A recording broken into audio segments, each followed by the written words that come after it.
Good morning, Mr. Chairman, colleagues. It's very nice to be here in Sun City. Enjoy the golf. Had some good, nice red wine with the Presbymania group. Thank you for the invite. I'd like to speak to you about managing presbyopia with implantable Phakic Contact Lenses. This is a new one called an IPCL, manufactured by the Care Group, and it's distributed in South Africa by iPharma. I'm going to just tell you a little bit about the lens and then show you a few cases and on how to select. And I agree with Klaus that, you know, with presbyopia, you've got to customize your treatment to the patient.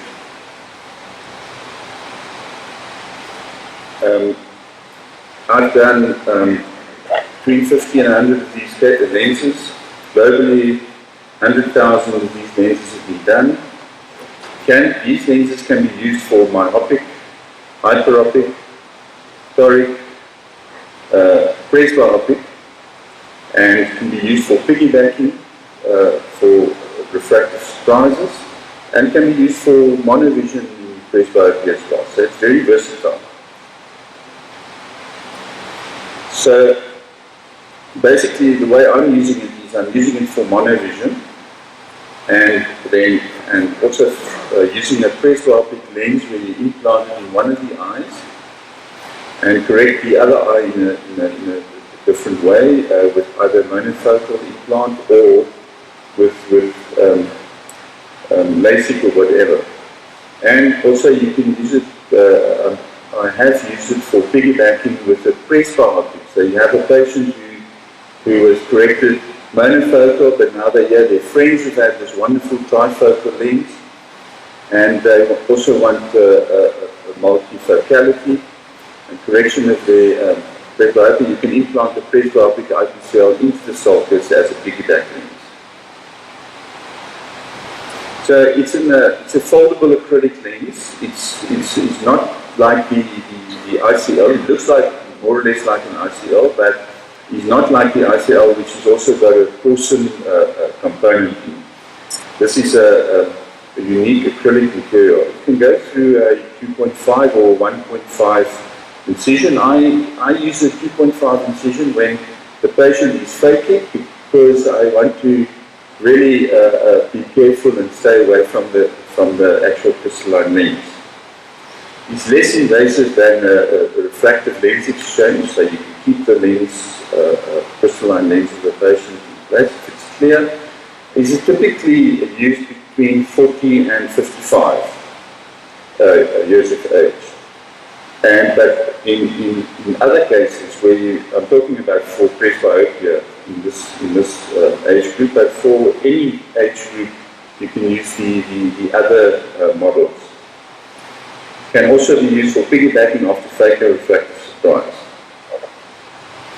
So the lens, this is what the lens looks like. It has 6 holes on the optic in the periphery, and it's also it's got the mark, so you know what the orientation is.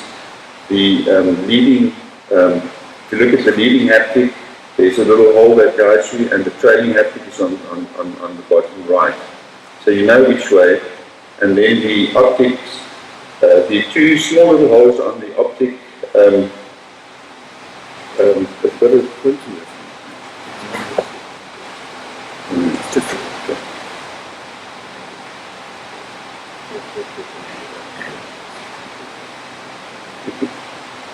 You can see the 2 little holes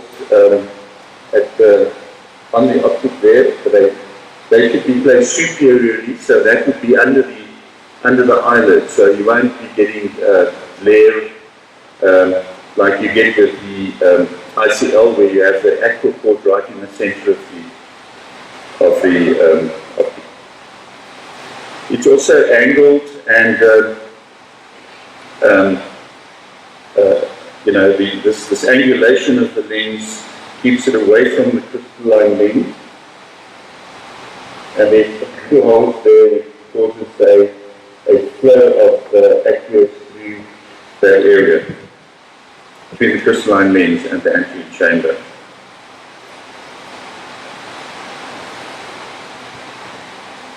So it's different to the STAR ICL where the active port centrally. I've actually had cases where the patient had 20/20 vision with the STAR ICL with the central active port, and the patient is unhappy with it there. So even though the patient was 20/20 post-op, I had to remove the lens. You don't find that with this lens.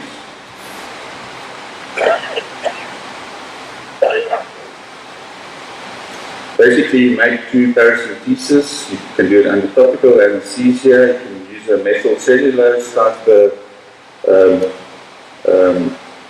product that's easy removable. And you do a clear temporal incision. Inject the IPCL. It's always placed at 180 degrees, which is nice. So you only have to mark the 0 to 180. And it's positioned behind the iris, and we must remove the viscoelastic post-operatively. Can you just show you a little video here?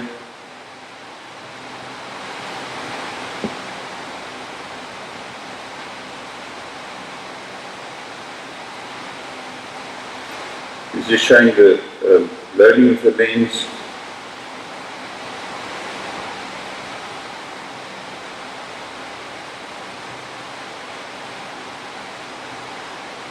With viscoline or with viscoelastic into the eye.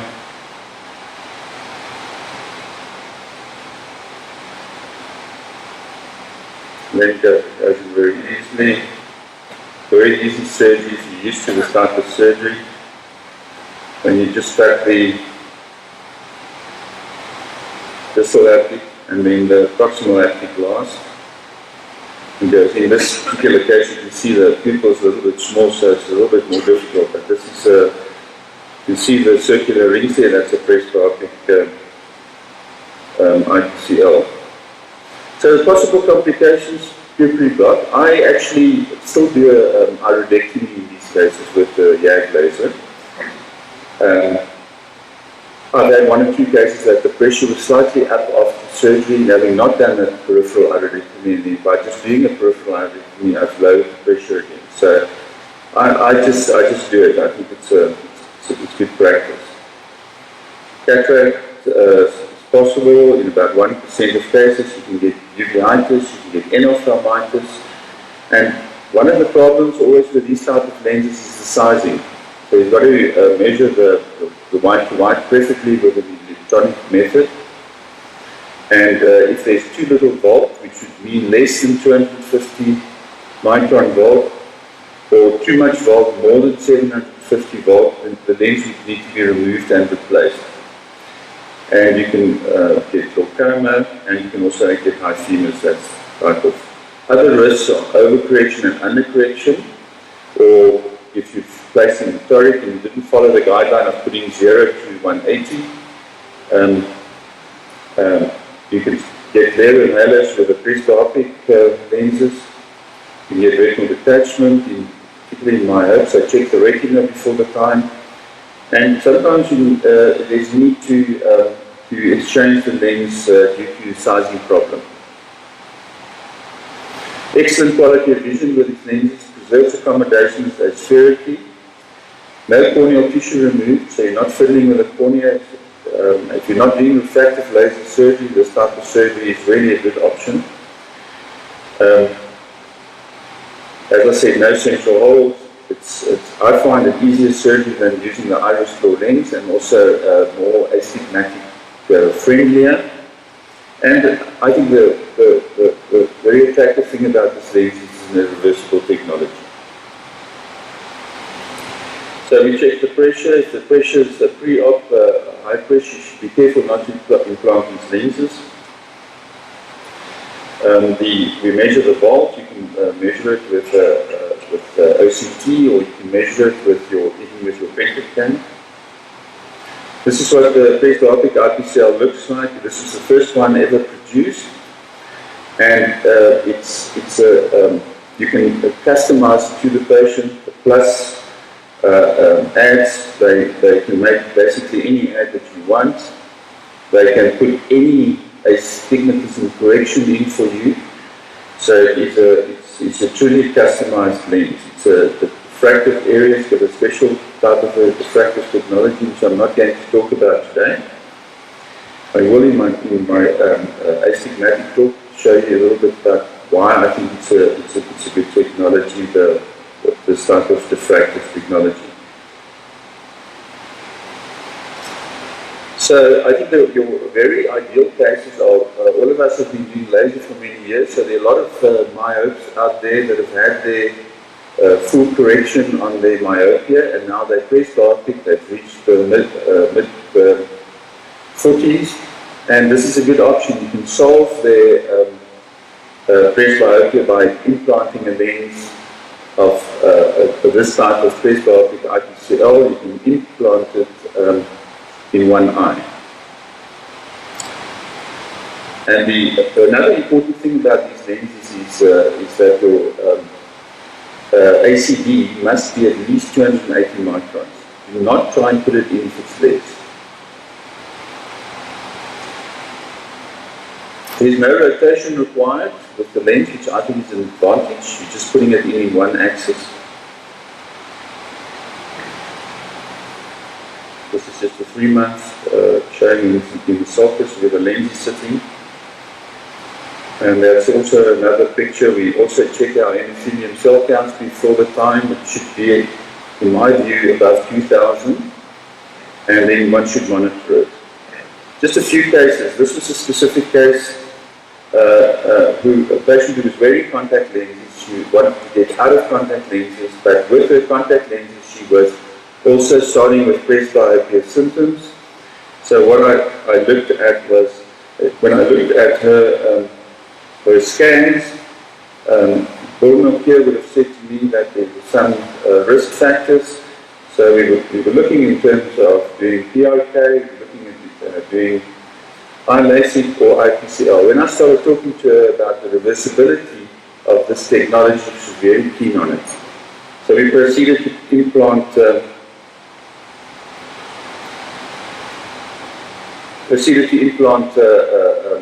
IPCL for her.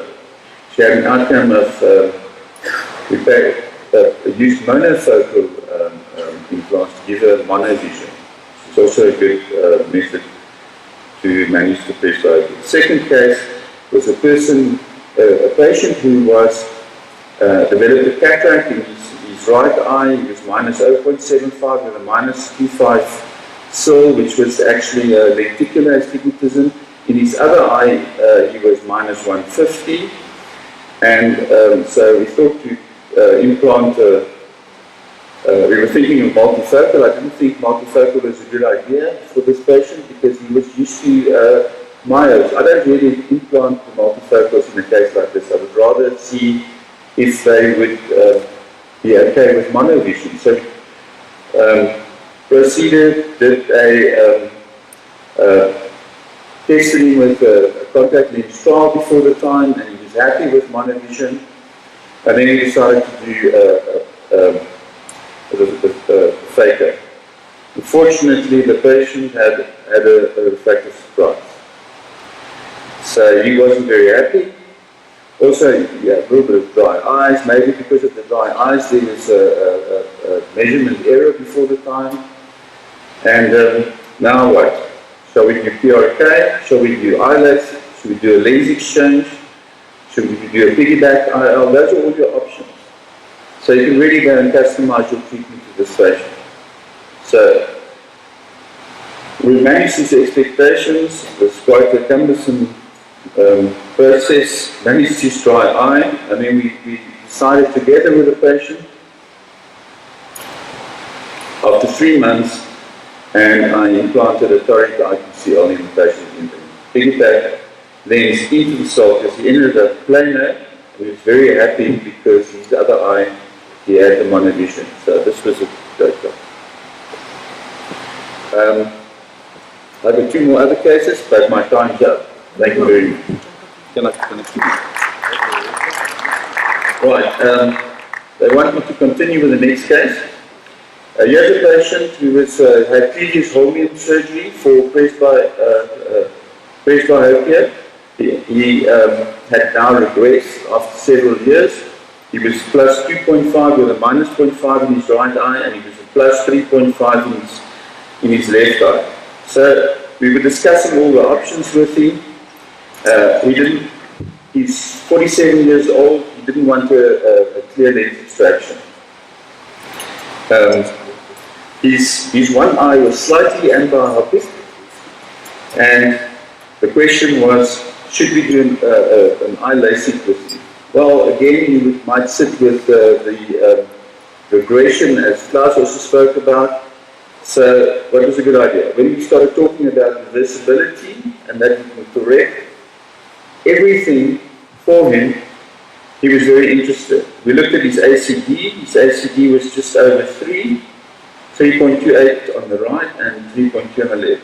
So what did we decide to do? We decided to implant a presbyopic IPCL in his right eye, which was his better seeing eye, in fact, and then just a monofocal IPCL in his left eye, which was slightly amblyoptic eye. Post-operatively, he had 6/12 uncorrected vision in that eye. So this is another case. This was a patient who had wanted refractive surgery with multifocal lenses, but her medical aid wouldn't cover it.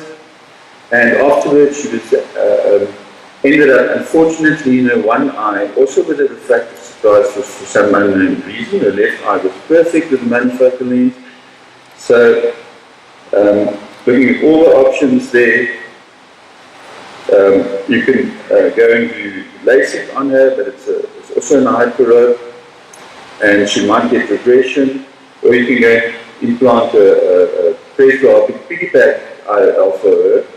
So I got the lens sponsored, and I implanted that for the patient. So in conclusion, easy insertion, you can customize absolutely the treatment for your patient. Safe surgery. Patients, myopic patients, as I said, that are now presbyopic are very good cases because their anterior chambers are wide. Primary hyperopes, often we can't do this in these patients because their anterior chamber is shallow. Thank you for attention. Thank you, Johann.